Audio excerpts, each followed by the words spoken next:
आप सभी का स्वागत है आपके अपने YouTube channel Gyandeep India channel पर।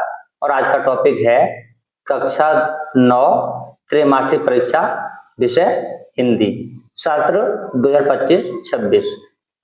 तो आज कराएंगे हम इसमें त्रैमासिक परीक्षा का पेपर सॉल्व, पूरा प्रश्न पत्र हम हल कराएंगे। तो देखते हैं।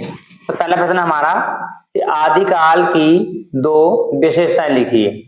प्रश्न में पूछा गया है आदिकाल की दो विशेषताएं लिखिए। तो विशेषता लिखेंगे नंबर 1 डिंगल भाषा का प्रयोग और नंबर 2 रासो ग्रंथों का निर्माण। अगर आप और विशेषता में याद करना चाहें तो इसकी और विशेषता है कि इसमें युद्धों का सुंदर एवं सजीव वर्णन, वीर रस की प्रधानता और आश्रयदाता राजाओं की प्रशंसा। तो 5 इसकी मुख्य विशेषताएं हैं। इसमें आपसे 2 पूछी गई हैं तो आप 2 लिखेंगे कि डिंगल भाषा का प्रयोग और रासो ग्रंथों का निर्माण।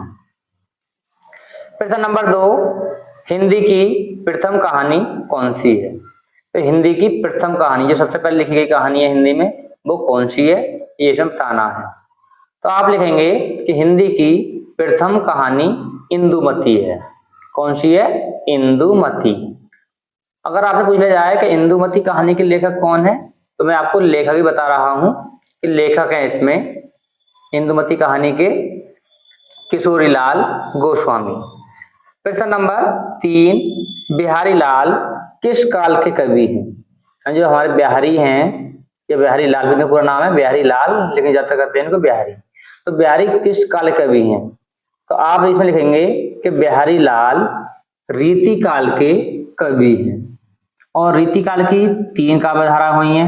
और आप पूछ रहा है कि ये कौन सी काव्यधारा के हैं, तो ये हैं रीति काल की रीति सिद्ध काव्यधारा कवि। ठीक है, रीति सिद्ध काव्य धारा के कवि। लेकिन आपसे यहाँ केवल ये पूछा गया है कि बिहारी लाल किस काल के कवि हैं, तो आप सीधा उत्तर लिख देंगे बिहारी लाल रीति काल के कवि हैं। प्रश्न नंबर 4 बात कितने प्रकार की होती हैं, नाम भी लिखिए। बात कितने प्रकार की होती हैं, नाम भी लिखिए। जो हम बातचीत करते हैं वही बात इसमें पूछी गई है।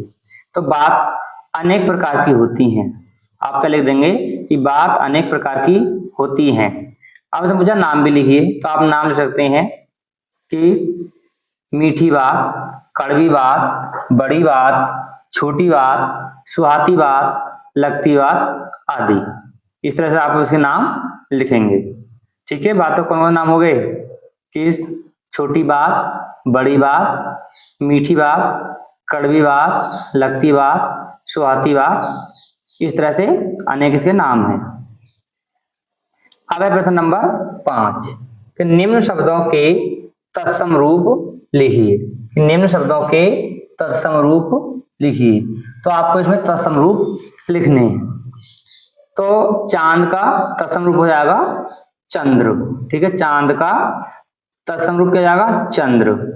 आंसू का तत्सम रूप हो जाएगा अश्रु। ठीक है, आंसू का तत्सम रूप अश्रु। और मीत का तत्सम रूप हो जाएगा मित्र।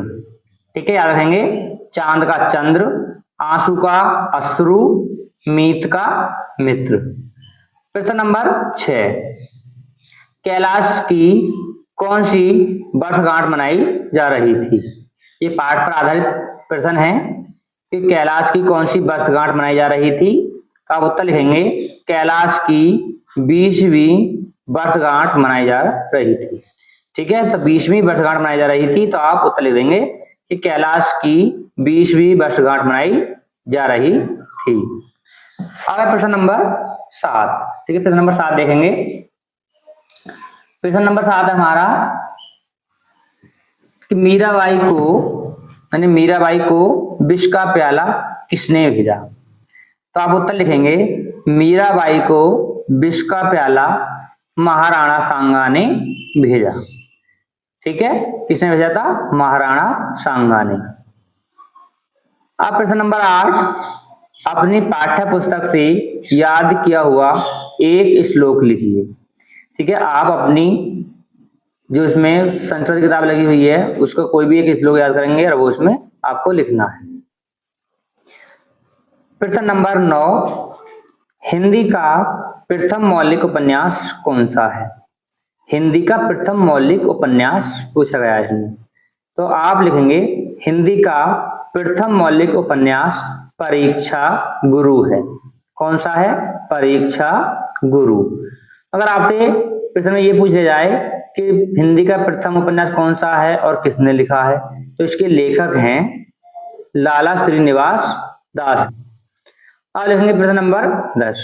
प्रश्न नंबर 10 क्या है कि निम्न शब्दों में समास विग्रह कीजिए। निम्न शब्दों में समास विग्रह कीजिए। समास विग्रह करने, तो पहला हमारा प्रतिदिन, तो एक एक दिन।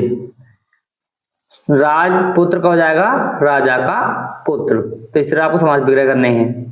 प्रतिदिन का हो जाएगा एक एक दिन, और राजपुत्र का हो जाएगा राजा का पुत्र।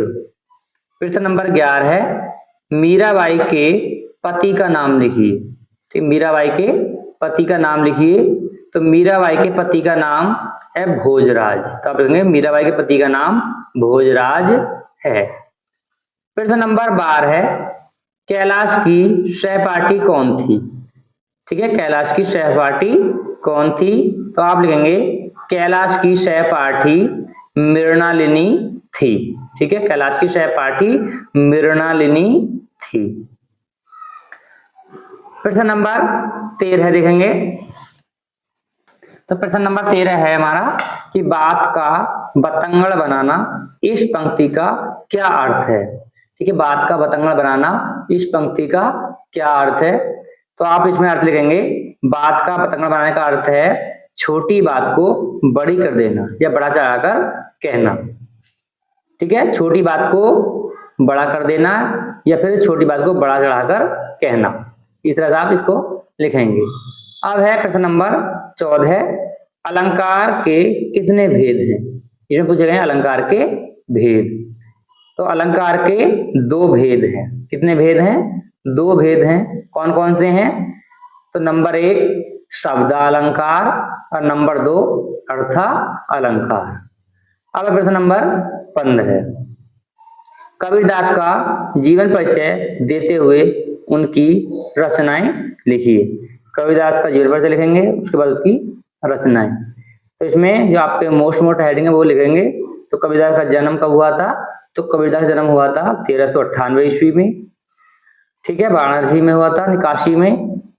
और इनका पालन पोषण किसने किया था? नीरू और नीमा ने।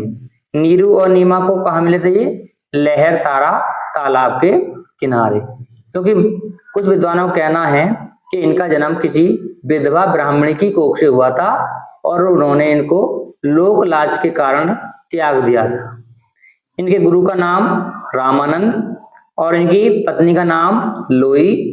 इनकी 2 संतानें थीं, पुत्र का नाम कमाल और पुत्री का नाम कमाली। तो इस तरह से आप इसका जीवन परिचय लिखेंगे।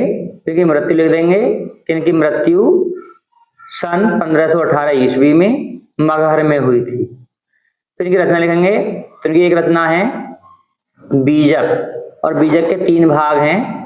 नंबर 1 साखी, नंबर 2 शबद और नंबर 3 रमैनी। अब देखेंगे हम प्रश्न नंबर 16।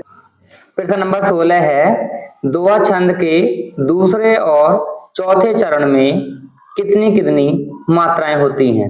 अब इसमें मात्रा पूछी गई है कि दोहा जो छंद होता है हमारा, उसके दूसरे और चौथे चरण में कितनी कितनी मात्राएं होती हैं। तो आप लिखेंगे दोहा छंद के दूसरे और चौथे चरण में 11-11 मात्राएं होती हैं।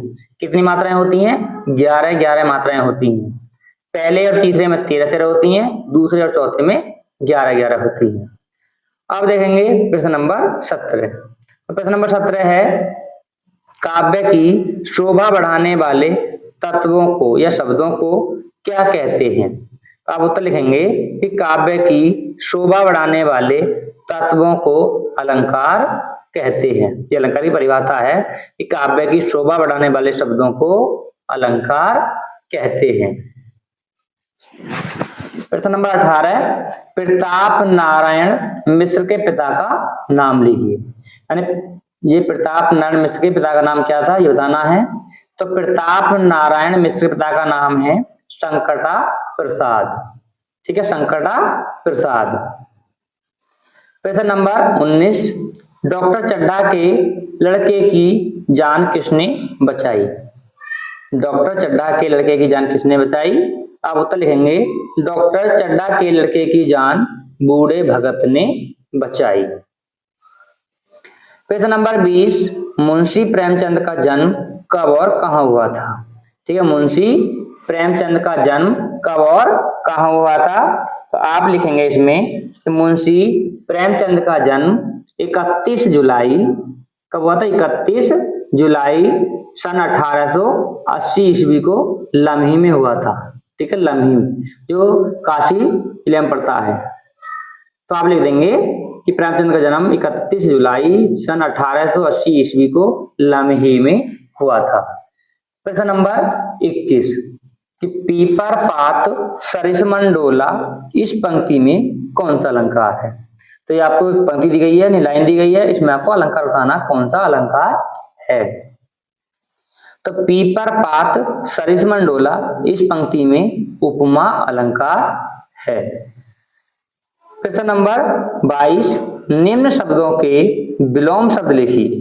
ठीक है, निम्न शब्दों के विलोम शब्द लिखिए। तो विलोम शब्द लिखने हैं। पहला दे रखा हमारा आकाश, आकाश का विलोम शब्द हो जाएगा पाताल। दूसरा दे रखा खोलना, ठीक है, दूसरा खोलना, तो इसका हो जाएगा बंद करना। नंबर 3 आग, ठीक है, आग का हो जाएगा विलोम शब्द पानी। प्रश्न नंबर 23, निम्न शब्दों के 3-3 पर्यायवाची शब्द लिखिए। कितने शब्द पूछे गए हैं? 3-3 पर्यायवाची शब्द, जिसको हम समानार्थी शब्द भी कहते हैं। पहला है अग्नि, तो अग्नि के 3 पर्यायवाची शब्द लिखेंगे, आग, अनल, पावक, पावक और दहन। ठीक है, आग, अनल, पावक और दहन। तो आप 3 लिख सकते हैं, कोई से भी। अब है सूर्य, तो सूर्य को क्या कहते हैं हम? सूर्य को सूरज, भानु, भास्कर, दिनकर। तो आप इसमें से कोई भी 3 लिख सकते हैं। ठीक है, सूर्य का सूरज, रवि, भानु, भास्कर, दिनकर। अब है आंख, आंख के पर्याय शब्द हैं लोचन, नयन, नेत्र, इस तरह से। ठीक है, अब प्रश्न नंबर 24, प्रेम मार्गी शाखा के प्रतिनिधि कवि का नाम लिखिए। प्रेम मार्गी शाखा के प्रतिनिधि कवि का नाम लिखिए। तो आप उत्तर लिखेंगे, प्रेम मार्गी शाखा के प्रतिनिधि कवि मलिक मुहम्मद जायसी हैं। कौन है? मलिक मुहम्मद जायसी। या फिर आपको इस तरह से भी आ सकता है कि प्रेमाश्रयी शाखा के प्रतिनिधि कवि का नाम लिखिए, तब भी आपको यही लिखना है, मलिक मुहम्मद जायसी। या फिर आ सकता है आपको सूफी काव्यधारा के, सूफी काव्यधारा के प्रतिनिधि कवि का नाम लिखिए, तब भी आपको यही लिखना है, मलिक मुहम्मद जायसी। यानी ये पहला प्रश्न आपका 3 तरह से पूछा जा सकता है। अब प्रश्न नंबर 25, कैलाश को किसने काटा था? ठीक है, कैलाश को किसने काटा था? तो आप लिखेंगे, कैलाश को सांप ने काटा था, सर्प ने काटा था। अब देखेंगे प्रश्न नंबर 26। प्रश्न नंबर 26 है कि आवश्यक कार्य हेतु एक दिन के अवकाश के लिए अपने प्रधानाचार्य को एक प्रार्थना पत्र लिखिए। कोई आपको आवश्यक कार्य लग जाता है और आप अपने प्रधानाचार्य को एक दिन के लिए अवकाश का प्रार्थना पत्र लिखते हैं, यानी एप्लीकेशन लिखते हैं। तो आप कैसे लिखेंगे? तो आप लिखेंगे कि सेवा में श्रीमान प्रधानाचार्य जी, फिर आप अपने स्कूल का नाम लिख देंगे, फिर विषय लिखेंगे आवश्यक कार्य हेतु प्रार्थना पत्र, फिर लिखेंगे महोदय सविनय निवेदन इस प्रकार है कि मुझे आज कुछ आवश्यक कार्य या अति आवश्यक कार्य लग जाने के कारण मैं स्कूल या फिर विद्यालय सकते हैं आप आने में असमर्थ हूँ, कृपया मुझे एक दिन का अवकाश देने की कृपा करें, आपकी अति कृपया होगी। आपका आज्ञाकारी शिष्य या फिर लिखेंगे आपकी आज्ञाकारी शिष्या। इसमें आप अपना नाम, पिता का नाम, रोल नंबर, तारीख जरूर लिखें। प्रश्न नंबर 27, शुक्ल युग किसके नाम पर पड़ा है, यानी शुक्ल युग किसके नाम पर पड़ा है। आप उत्तर लिखेंगे शुक्ल युग आचार्य रामचंद्र शुक्ल के नाम पर पड़ा है। याद हो जाएगा सभी को कि शुक्ल युग आचार्य रामचंद्र शुक्ल के नाम पर पड़ा है। प्रश्न नंबर 28 देखेंगे। प्रश्न नंबर 28 है आधुनिक युग की मीरा किसे कहा जाता है। क्या है प्रश्न कि आधुनिक युग की मीरा किसे कहा जाता है। तो इसका आंसर आपको कमेंट करना है, ठीक है, इसका आंसर आपको कमेंट बॉक्स में देना है। अब है प्रश्न नंबर 29, किस काल को स्वर्ण युग कहा जाता है, कि किस काल को स्वर्ण युग कहा जाता है। उत्तर लिखेंगे कि भक्ति काल को स्वर्ण युग कहा जाता है। कौन से काल को कहा जाता है, भक्ति काल को। तो आप सीधा उत्तर लिख देंगे कि भक्ति काल को स्वर्ण युग कहा जाता है। प्रश्न नंबर 30, प्रश्न नंबर 30 है खड़ी बोली में लिखा गया प्रथम महाकाव्य का नाम लिखिए। या फिर प्रश्न आपको इस तरह से आ सकता है कि खड़ी बोली में लिखा गया प्रथम महाकाव्य कौन सा है।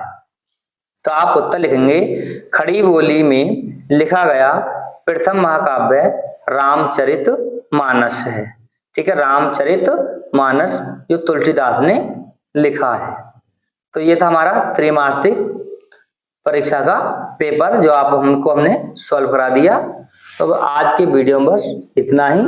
आपको ये वीडियो कैसा लगा हमें कमेंट करके जरूर बताएं। अगर वीडियो अच्छा लगा हो तो वीडियो को लाइक करें और अपने दोस्तों के साथ शेयर करें।